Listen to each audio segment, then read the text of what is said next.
Gente, terminando a série desse mês, qual é a série desse mês?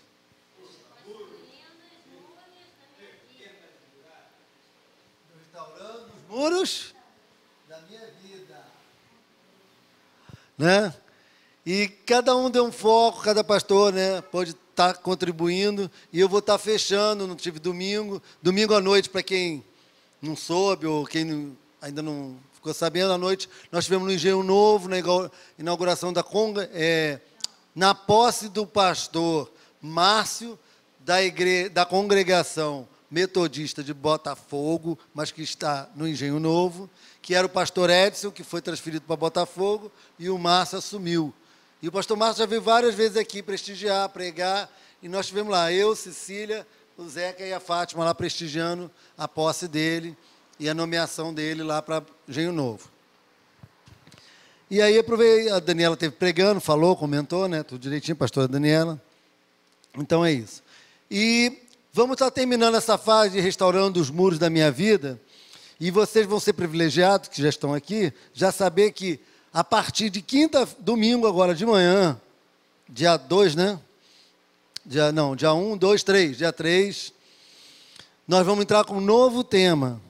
E esses temas têm por objetivo nos levar a entendimento, crescimento e desenvolvimento da nossa fé e da nossa visão como cristãos.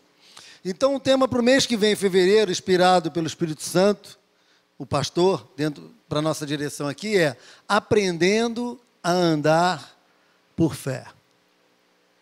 Aprendendo a andar por fé. Tem 2 novas batizadas aí, que já estão aprendendo a andar por fé. Certo, Luciana? Certo, Patrícia? Falar em Patrícia, só assinar, tá? Para te entregar. Tá? Então, vamos terminar o tema hoje dando um comentário. E às vezes o pastor, claro, a gente sempre está pregando, a gente gostaria que... Aí o pastor fica, mas fulano, ciclano, mas poderiam estar aqui, essa palavra vai impactar, mas grava ela no teu coração e impacta outras vidas quando você sair daqui com essa palavra, com que Deus vai estar falando no teu coração e você vai estar passando. Neemias capítulo 1, de 3 a 9. Neemias capítulo 1, de 3 a 9. Nós falamos de reconstruir muros, não tem como tocar em Neemias, que foi a reconstrução dos muros de Jerusalém, se todos já sabem, e todos que leem a palavra conhecem. A história de Neemias é a história de um homem que se levantou para reconstruir os muros de Jerusalém após o exílio. Que exílio? Após Jerusalém ter sido destruída, o rei da Babilônia, que invadiu aquela cidade, Jerusalém, naquela parte do Oriente, estava conquistando vários povos, conquistou também Israel e destruiu os muros. Aí passaram-se os anos, algumas pessoas ficaram lá, alguns remanescentes, pobres, que ficaram lá, não iam fazer nada, ficaram lá com tudo destruído. E nesse meio tempo, Neemias, que era judeu e foi servir com os anos passando, né, passando quase mais ou menos 100 e poucos anos, ele se tornou copeiro do rei e era a nação dele, Israel, judeu. Aí ele viu algumas pessoas que falaram com ele da situação, que a gente vai ler aqui, e ele ficou muito tocado pela história de Israel, ver Israel destruído. Aí falou assim, rei, deixa eu ir lá ajudar o meu povo. Nós vamos ler um pouquinho, e quem já ouviu algumas coisas, comentários, vai juntar, ok? Neemias, vamos ler junto? Capítulo 1, de 3 a 9. Disseram-me os restantes que não foram levados para o exílio, ou seja, saíram da sua terra como prisioneiros, e se acham lá na província porque virou um povoado, porque estava tudo destruído. Então, em grande miséria e desprezo, os muros de Jerusalém estão derribados e as suas portas queimadas. 4. Tendo eu ouvido estas palavras, assentei-me e chorei, e lamentei por alguns dias. Estive jejuando e orando perante o Deus dos céus. E disse, Senhor, Deus dos céus, Deus grande e temível, que guardas a aliança e a misericórdia para com aqueles que te amam e guardam os teus mandamentos. Estejam, pois, atentos os teus ouvidos e os teus olhos abertos para acudires à oração do teu servo, que hoje faço a tua presença, dia e noite, pelos filhos de Israel, teus servos, e faço confissão pelos pecados dos filhos de Israel, os quais temos cometido contra ti, pois eu e a minha casa de meu pai temos pecado. Temos procedido de todo corruptamente contra ti, não temos guardado os seus mandamentos, nem os estatutos, nem os juízos que ordenaste a Moisés, teu servo. Lembra-te da palavra que ordenaste a Moisés, teu servo, dizendo: se transgredirdes, eu vos espalharei por entre os povos. Mas, se vos converterdes a mim e guardares os meus mandamentos e o cumprirdes, então, ainda que os vossos rejeitados estejam pelas extremidades do céu, de lá os ajuntarei e os trarei para o lugar que tenho escolhido para ali fazer habitar o meu nome. Amém, igreja? Gente, deu para entender? Nós estamos até pouco, né? Fica mais fácil. Quase um estudo. Deu para entender, para se localizar, entender a situação? Os muros derribados, eu quero que você construa isso na tua cabeça. Os muros derribados, Neemias lá, trabalhando para o rei da Babilônia, chega a notícia de toda a situação, a informação, ele fica conduído e fica tocado, começa a orar e vai lá ver a situação de perto para poder ajudar a reconstruir Israel. E a mão do rei, porque gostava tanto dele, pela fidelidade daquele funcionário, vamos dizer assim, o ajudou, foi bom com ele e entendeu. Primeira coisa, nós estamos falando em reconstruir muros, e quando falamos de construir muros, quando falamos da situação, qual era a situação de Israel? Destruída. Não só os muros, toda a cidade. Tudo abaixo. Tudo já se destruiu porque tinha tido uma guerra, acabou a guerra, todo mundo foi, muitos foram mortos, outros foram expulsos, outros ficaram. O que acontece? A cidade está numa situação caótica. Vamos imaginar para um furacão, uma enchente passou e arrebentou tudo. Primeira coisa que nós temos que fazer, e para finalizar essa série de reconstrução de muros, é o seguinte, é enxergar a situação caótica ou a realidade da nossa vida. Estamos falando para alguns, mas vou falar de uma forma geral. Em tudo que o ser humano trabalha, a primeira coisa que ele precisa, agora trazendo para nossas vidas, é enxergar a realidade. Aonde está isso? Está de frente para o gol, como eu gosto de usar. Jesus, a primeira coisa, quando vem Jesus, quando falam que Jesus vem para a terra, quando os profetas, os líderes, os homens de Deus, as nações, o que eles falam? Virá sobre vós o quê? A luz de Deus. Não é isso, querido Evangelho? A luz de Deus é chegada na terra, e o mundo vivia em grande treva, e eis que veio uma luz. Deus, como é que a gente conhece um dos sobrenomes de Deus? Deus é o quê? A luz do mundo. Deus é comparado quem? Ao sol. Jesus é comparado como o quê? Luz para os meus caminhos é a tua palavra, e lâmpada para os meus pés. Jesus é comparado como a luz também, que vai iluminar o caminho, a caminhada de quem? Do ser humano, individualmente, e da humanidade na face da terra. Então, a primeira coisa que eu preciso para reconstruir os muros da minha vida e a minha vida é o quê? Quê? Luz. Estou sendo meio didático, são poucos. Luz. Luz. Se eu apagar aqui e tiver cego, se eu estiver cego aqui, eu vou fazer o quê? Bater em tudo que tiver pela frente. Mas se eu estiver enxergando, aqui está o púlpito, aqui está a Bíblia, aqui está a mesa, aqui está a água, aqui está o copo, aqui está eu enxergo, eu consigo enxergar o óbvio. E por que isso? Porque para reconstruir qualquer coisa na minha vida, em qualquer área, em qualquer situação, em qualquer adversidade, em qualquer dificuldade, eu tenho que enxergar.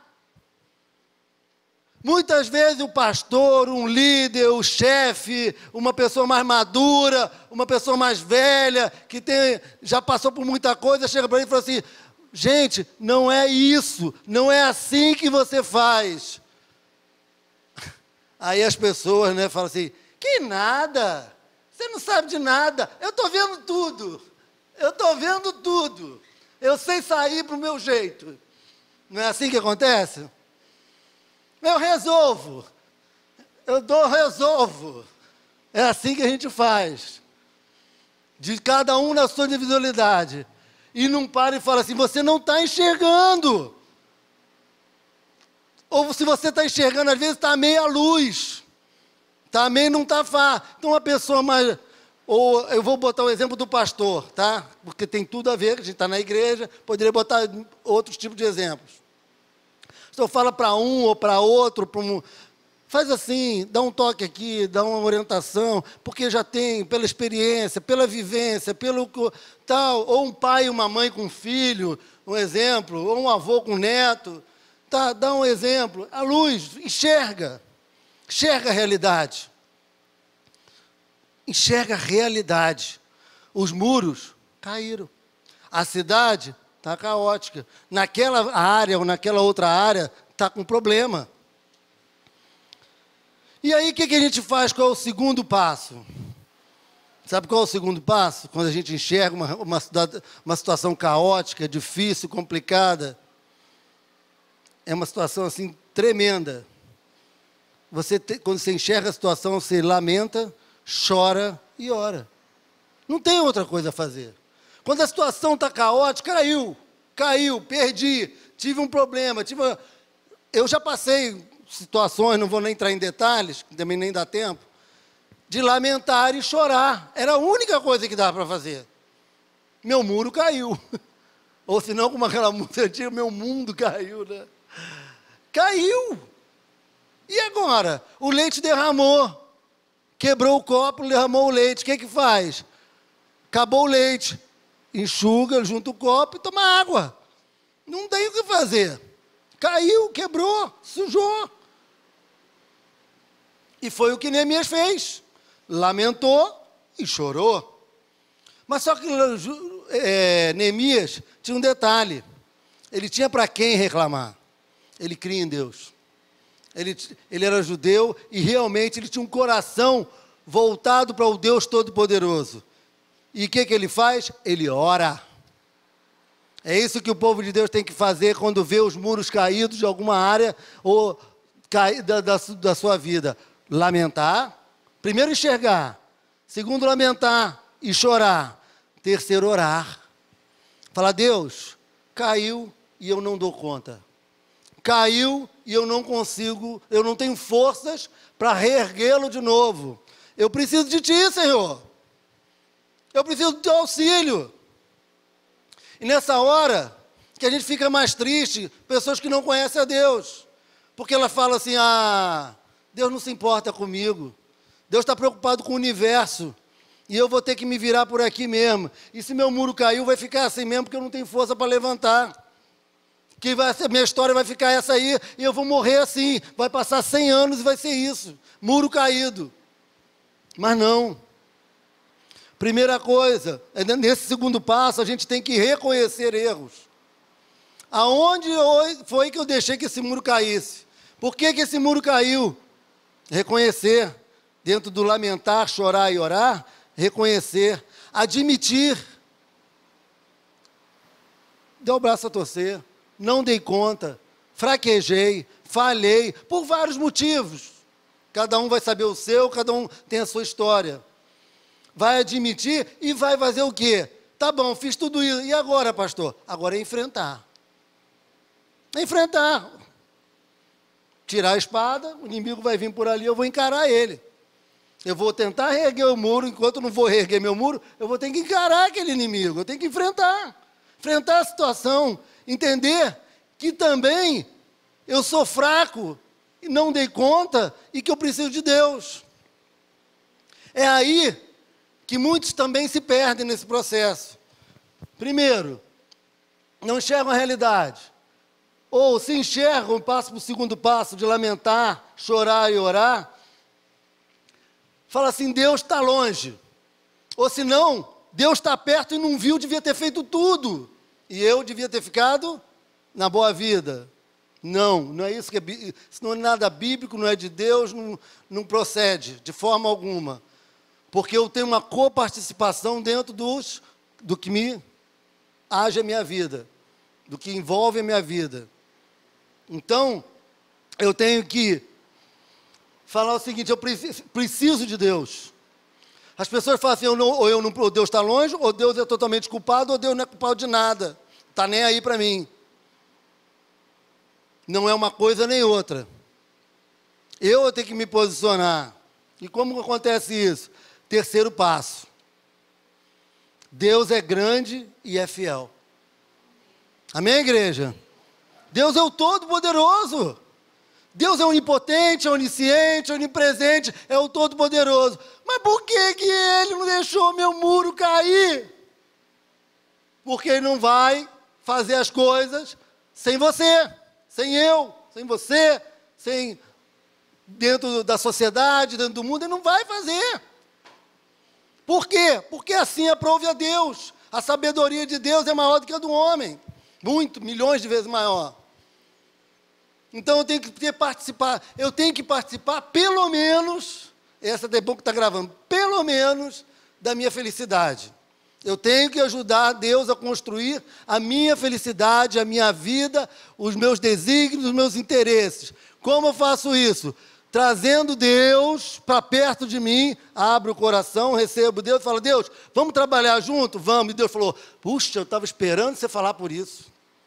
Eu estava esperando você fazer que nem Neemias, olhar os seus muros caídos, chorar por eles e me chamar para te ajudar a reedificar cada parte da sua vida, da sua área, onde você não dá conta. E se você está dando conta, eu vou ajudar a ficar melhor ainda. É o básico, é o evangelho, é o cristianismo, é a vida.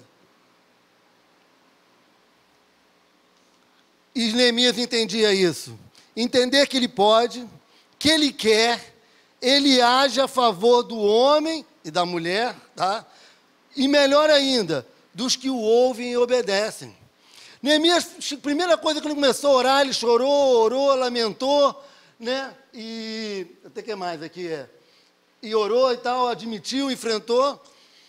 Mas ele também, ele chegou para Deus e falou, Deus, vamos conversar aqui. O Senhor é o Deus de Israel. O Senhor, é o Deus de Abraão, de Isaac e de Jacó. O Senhor é o Deus que pegou aquele bando de escravos que estava lá no Egito, há 400 anos, e transformou numa nação através de Moisés. Deus, tu montou um povo, se tu pegou Moisés com uma nação, montou uma nação, um grupo, uma fortaleza de Jerusalém. Nós passamos a ser respeitados nessa terra. Moisés morreu, levantou Josué. Josué se tornou um combatente, conquistou as terras todas conforme a tua promessa e a tua orientação. Se formou uma nação forte, poderosa. Para que, Deus? Isso tudo? Para morrer todo mundo depois e ficar no deserto e falar que Deus destruiu o seu povo? Não, Deus, conversa aqui comigo. Tem misericórdia, Senhor. Eu não creio num Deus assim. Eu não creio num Deus que levanta e depois destrói tudo. E brinca com um ser humano. Não. Deus, eu sou Neemias, eu creio em Ti, tenho intimidade contigo e sei que Tu não vai fazer isso. Por isso, Deus, levanta de novo essa nação. Eles erraram. E erraram feio, Senhor. Pecaram. E pecaram feio. Eles são tão cara de pau. Pode ouvir os judeus isso, tá? Depois da pedreja. Se estiver filmando. Eles são tão cara de pau que nem admitir os erros deles, eles admitem. Eles são tão cara de pau orgulhosos que eles acham que só tem que fazer 100% e eles não têm que fazer nada. Eles só fazem algumas coisas lá formais, vão lá, bate ponto na igreja, mata um carneiro, faz um não sei o quê, faz um sacrifício, e está tudo bem. Mas não é assim que funciona. Deus, estou conversando contigo, Senhor. Restaura esse povo, renova esse povo, reconstrói os muros, me ajuda a reconstruir os muros de Jerusalém e a mostrar que há Deus em Israel, há um Deus que se importa com o seu povo, mesmo quando o povo é totalmente infiel. Tu és fiel, Senhor. Eu creio dessa forma. Ah, meu amigo, sabe o que aconteceu? Deus não se aguentou lá no céu. Ah, achei um homem, achei o cara. Esse cara é o Neemias.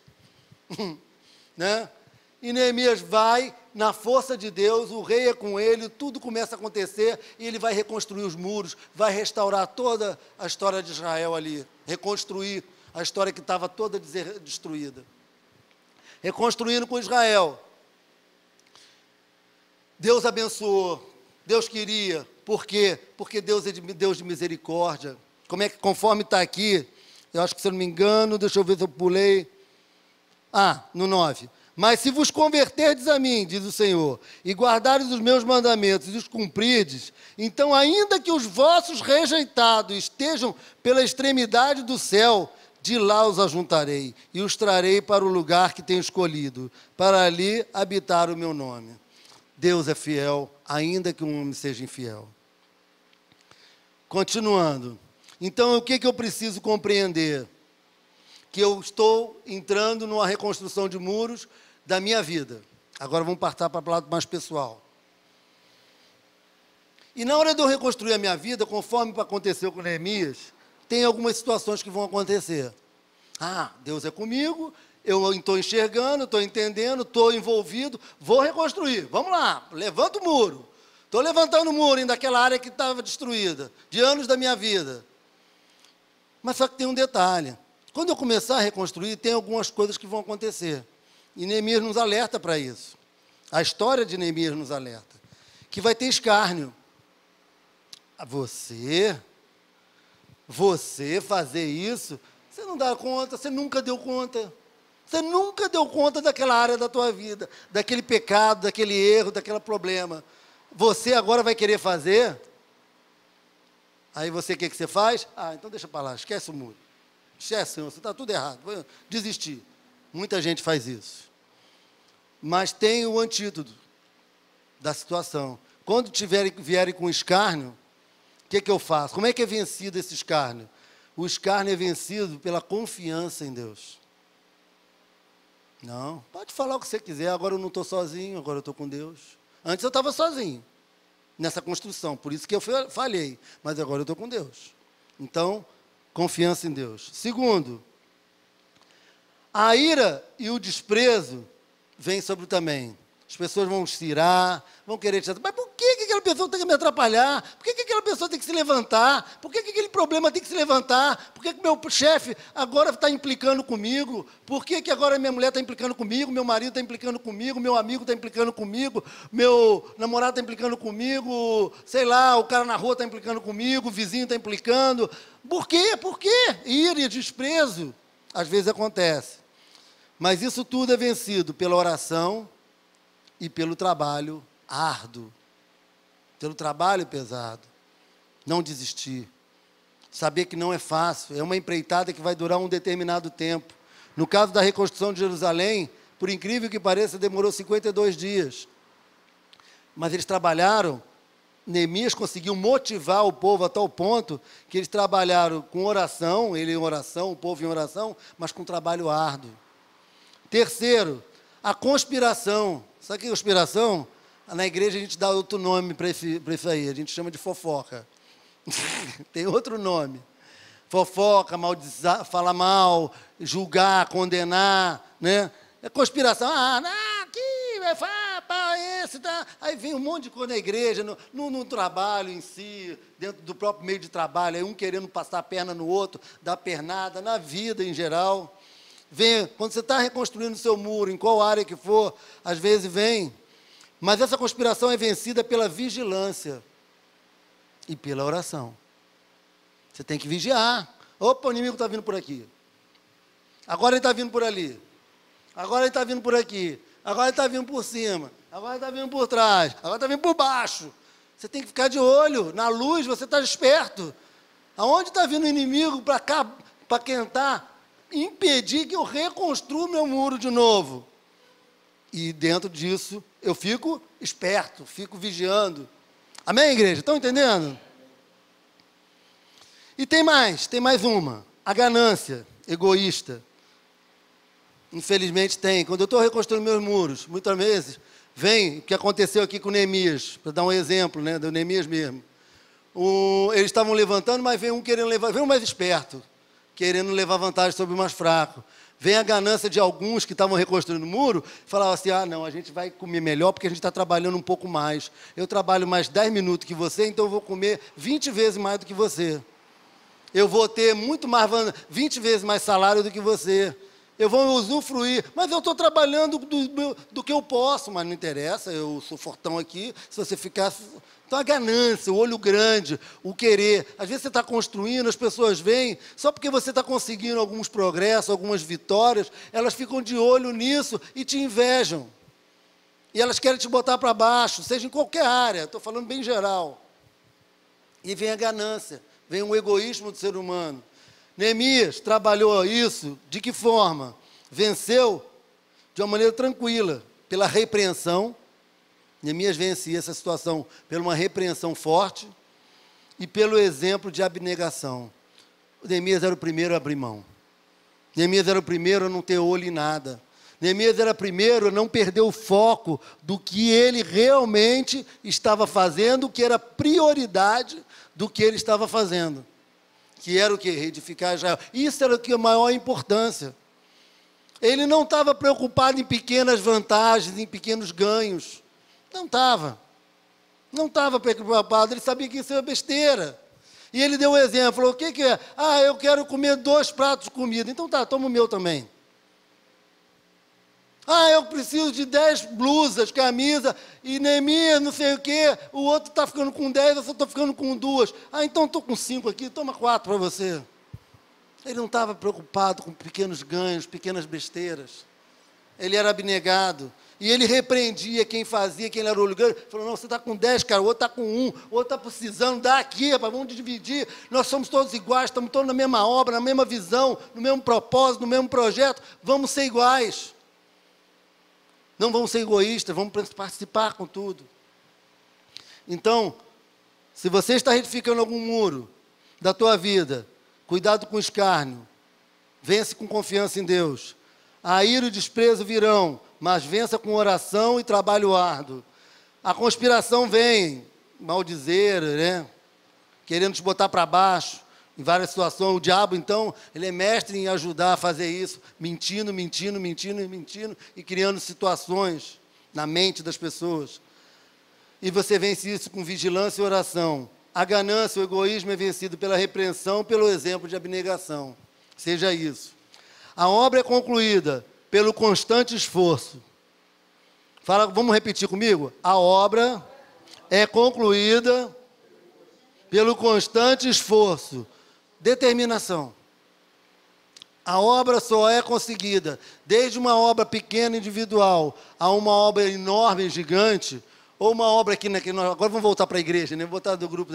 A igreja metodista da usina só será reconstruída, só será feita, elaborada, se a gente também trabalhar árduo, trabalhar com sabedoria, com discernimento e, claro, com a ajuda de Deus. O homem sozinho não consegue. Constante esforço.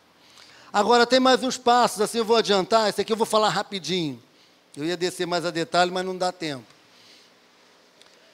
Não precisa abrir não, Daniel. No versículo capítulo 7, 1 a 2, diz que Neemias, já no final da obra, ele teve organização pela fidelidade e temor a Deus. Ou seja, ele organizou de tal forma o povo, esse eu tenho que ler, o outro eu passo mais batido. 7, 1 a 2, diz o seguinte, ora, uma vez edificado o muro e assentado as portas, estabelecidos os porteiros, os cantores e os levitas, eu nomeei Hanani, meu irmão, e Hananias, maioral do castelo, sobre Jerusalém. Ananias era homem fiel e temente a Deus, mais do que muitos outros. Ou seja, na organização, o que nós queremos, o que Deus quer encontrar em homens, seja de qualquer área da tua vida, ou de uma forma geral, como botar aí o exemplo da igreja, é homens fiéis e com temor a Ele. A gente tem que ter temor a Deus e fidelidade no que a gente está fazendo. 8:5. Neemias vai lá e abre o livro. Tem que ter Bíblia, tem que ter palavra, tem que ter busca a Deus, tem que ter, entende, ler a palavra, estar com Deus, ouvir a Deus, buscar o Espírito Santo. Outra, Neemias lembrou que o sustento daquele povo era o Espírito Santo. Lembrou, falou, lembra tudo que Deus fez com vocês. Aí ele passou tudo, a história todinha de Israel de novo, para que eles lembrassem tudo que Deus fez pelo povo lá no passado e que estaria fazendo do mesmo jeito. Não era só lá no passado, não, no presente também e no futuro também. E como Deus sustentou com todos os detalhes e quer sustentar o seu povo. E 10:37, o povo retribuiu. O povo retribuiu com oferta, com dízimo, levava o que podia para ajudar. Por quê? Tem certos, né, eu estava falando isso com a Daniela, certas discrepâncias e altos e baixos, que ou a gente exagera para mais ou para menos. As pessoas às vezes falam, Deus não precisa do meu dinheiro, Deus não precisa da minha oferta, Deus não precisa da minha vida. Precisa sim, e quer, e muito. Porque Ele precisa, porque Ele quer precisar. Não que Ele precisa, porque Ele quer precisar que o povo edifique uma igreja, que o povo esteja junto, que o povo oferte, que o povo participe, trabalhando e com ofertas também, de uma forma geral, porque é a vida. Em tudo precisa, em qualquer coisa. Eu preciso me vestir, eu preciso trabalhar, preciso sustentar minha família, todo mundo precisa, em todo detalhe. Então, em todos os muros da minha vida, eu tenho participação também financeira. Qualquer área. Até um amigo, se chega para o outro e fala assim, eu estou bem, mas eu estou passando fome, eu sou teu amigo, tá, vai passando fome em paz. Não, você não vai ter que tirar a mão, não, peraí, deixa eu tirar R$10 aqui, vou pagar um lanche, vamos lanchar junto. Não está? Então, teve essa participação do povo, tem a minha participação. Outra, alegria. O povo, Neemias chega para o povo, esse eu vou ler também, é o 12:27, faz o seguinte: na dedicação dos muros de Jerusalém, quando terminou tudo estava bonitinho, organizado, procuraram aos levitas de todos os seus lugares, para fazê-los vir a fim de que fizesse a dedicação o quê? Acabou tudo, vamos fazer um churrascão, vamos fazer uma festa. Nós terminamos o trabalho com alegria, louvores, canto, vamos botar lá a Fátima no teclado, né? O Daniel na flauta, a Daniela cantando, a Ellen, a Cecília, né? Com símbolos, alaúdes e harpa, alegria, teve festa, teve amizade, teve comunhão, teve confraternização. E no final, Neemias vira e fala o seguinte, 13:14, por isso, Deus meu, não era um Deus qualquer, era o meu Deus. Aí é muito particular, é muito íntimo.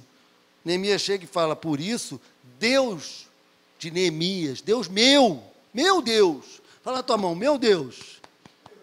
Meu Deus. Lembra-te de mim. Bota aqui, gente, bota aqui. 13:14, só para fechar. Começa para 13:14. Eu ia passar, mas não dá para passar batido. Às vezes a gente corre demais. Vamos ler junto, bem alto. Por isso, Deus meu, lembra-te de mim e não apagues as beneficências que eu fiz à casa do meu Deus e para o seu serviço. De novo, por favor. Por isso, Deus meu, lembra-te de mim e não apague as beneficências que eu fiz à casa de meu Deus e para o seu serviço. E eu não estou falando só daqui da igreja, que é importante, mas da minha vida. Eu reedificar o meu templo, a primeiro lugar que eu estou beneficiando é Deus. Eu estou edificando a casa de Deus, que é a minha vida. E Deus, lembra-te de mim, eu edifiquei a minha casa. E eu superabundei tanto nas bênçãos que eu transbordei para outros. E com isso estou abençoando outros templos, outras vidas serem reedificadas. E isso tem grande ganho para Deus e para a minha vida. Tem galardão, tem bênçãos sem medida na minha vida. Aqui na terra, como diz a palavra, 100 vezes mais e muito mais na eternidade. É assim que diz a palavra. Amém? Amém. Feche seus olhos. Senhor, em nome de Jesus, Pai. Obrigado, Senhor, por essa etapa do mês de janeiro, reconstruindo os muros da minha vida.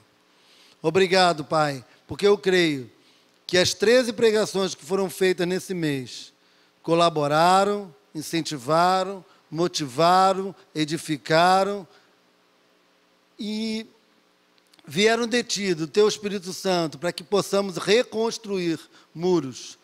Todos os envolvidos, não só na igreja metodista, que passaram aqui na usina, ou que assistiram o vídeo, de uma forma geral, todos possam ser tocados pela tua presença, pela tua palavra, para reconstruir os seus muros. Pai, te agradecemos, Senhor, porque sem ti não dá, mas contigo, Senhor, iremos alcançar sucesso na nossa empreitada, na nossa obra, que tu tens delegado, nos confiado a fazer junto contigo. Em nome de Jesus, completa a boa obra em nossas vidas, para a honra e glória do teu nome, Jesus. Amém.